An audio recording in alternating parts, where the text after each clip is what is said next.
In a quiet hillside village, far from the noise of the world, there lived a young boy named Reuben. He was poor, so poor that most days his pockets were empty, his slippers were torn, his school notebook had pages missing.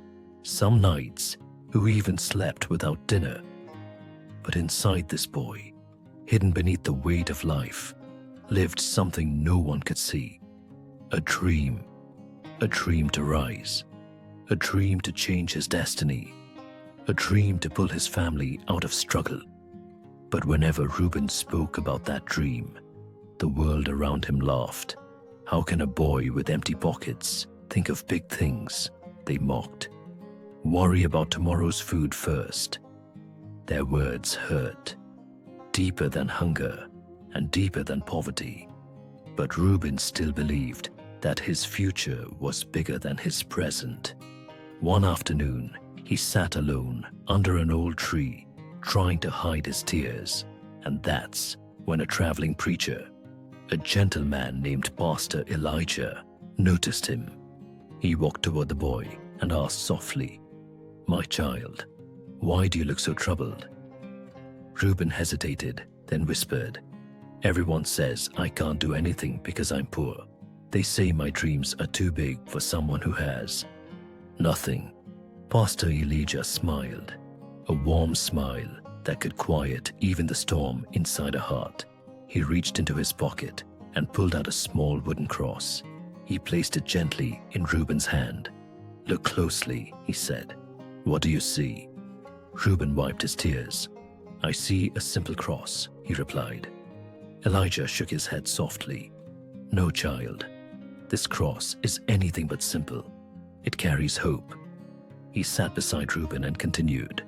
"When Jesus walked on earth, he had no riches, no palace, not even a home to rest his head. Yet, he changed the world. Not because he had money, but because he had purpose, faith, and a fire inside him that nothing could extinguish."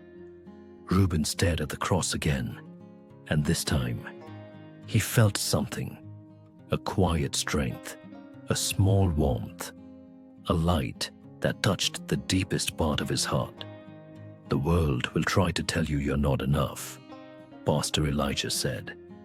"They will try to cover your dreams with doubt and fear. But Jesus says, you are chosen. Keep your heart clean with faith.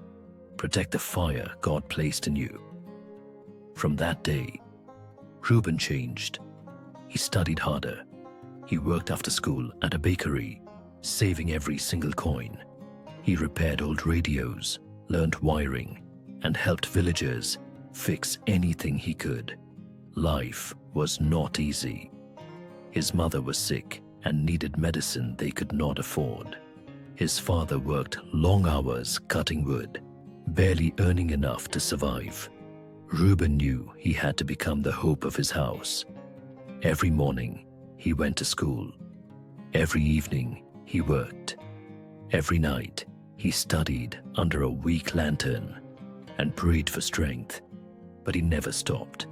The wooden cross, the hope, stayed right in front of him. Years passed. Reuben opened a small electrical repair stall, then 2, then 3. He saved every bit he earned and treated every customer with kindness. Soon, he started a small company installing solar panels in nearby villages. Families who once laughed at him now stood at his door, asking for work. His mother's treatment became regular. His father no longer carried heavy logs. The home that once echoed with worry now echoed with peace. One Sunday, Pastor Elijah returned to the village. Reuben ran to him with gratitude shining in his eyes. "Pastor," he said, "your words saved my life." Elijah smiled and placed a hand on Reuben's shoulder.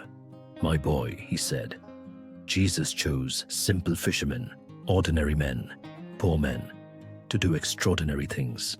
The world looks at your pocket, but Jesus looks at your heart, and a heart filled with faith can rewrite any story."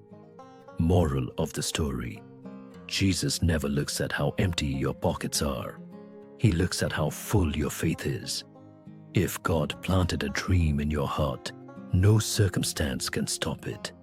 Walk with faith, work with courage, and Jesus will light your path one step at a time.